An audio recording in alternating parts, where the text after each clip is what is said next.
Hello everybody, welcome back, Fumbler here. And yeah, if you know this envelope, you also might be the lucky person who also got a package from John Locke. Yeah, he's an amazing dude. He is an American that lives in Germany now, and he has a great YouTube channel. I will put a link to his channel in the video description. So if you have not seen him, go check him out. He had a short break for videos, but nevertheless, he really is great for the community. He put on some 3D products so you can cut keys and so on. Really check his projects out. He's really cool. But what he also recently did is he went to the States and brought once again padlocks for the whole community.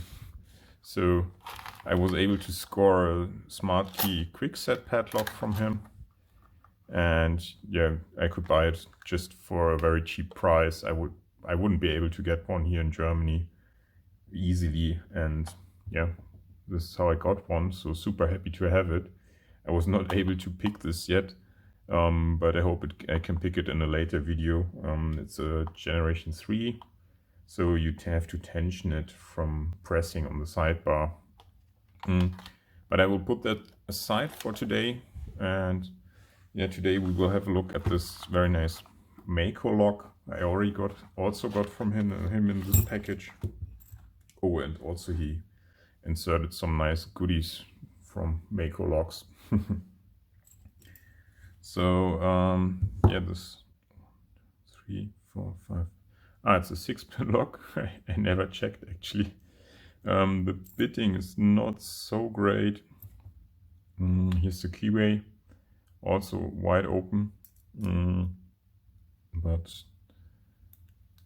it has a very nice shackle pop, and also the amount of force you have to put in to actually turn the core is quite huge. So I had this open quite often and didn't realize because the spring tension is so tough. So I have not gutted it, so I'm excited to pick this now on camera and then see what's inside. So I will be using this tensioner from Multipick here in the pin side, and a medium hook in 0.6, the PNO7, one of my favorite profiles actually. So let's start from the front. One is binding. And maybe I set the focus, yeah, like this, and start from the front. I overset it, but just released a bit of tension and came back.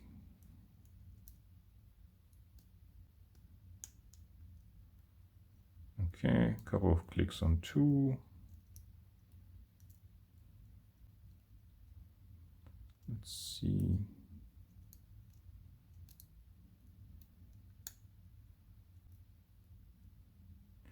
It was 3, I think.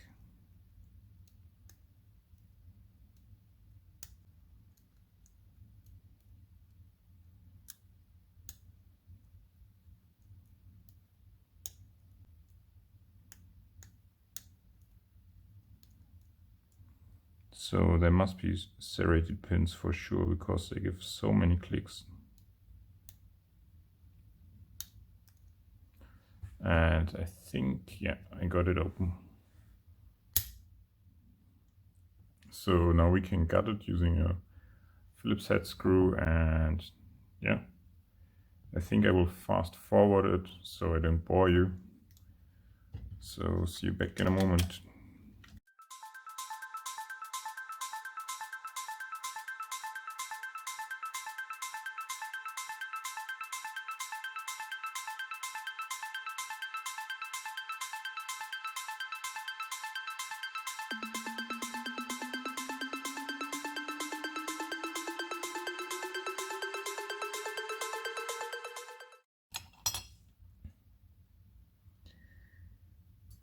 So as I remember correctly, we picked pin 6 somewhat in the end.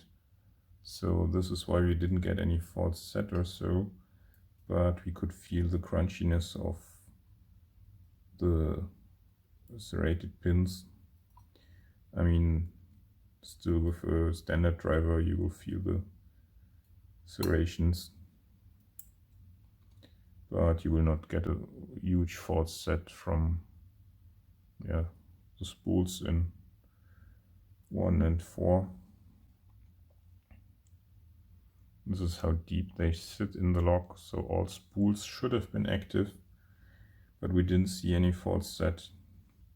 I think purely just to 6 being a standard and binding last somehow. Really weird. I would have expected it to bind first, but in our case, if I remember correctly, 1 was binding first. Anyhow, let's get the key pins. Maybe I can do it like this.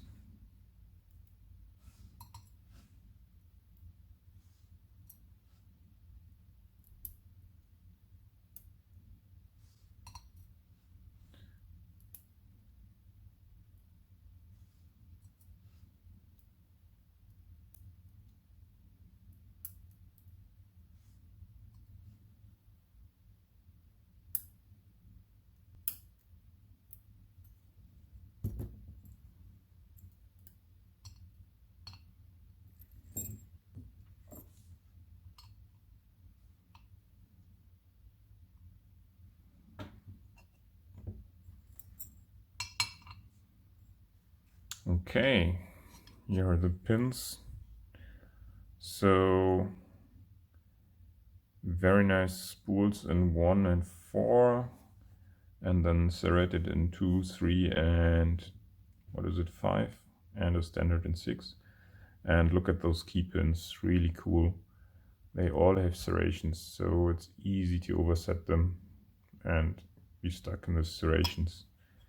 Is there actually anything in the core that catches on the serrations? Nope. It's just smooth both ways. Yeah. Also nothing in the Bible. Okay. Still a very cool lock. So yeah, I'll put that back together and just super happy to have it in the collection. So thank you all for watching and see you in the next video. Bye.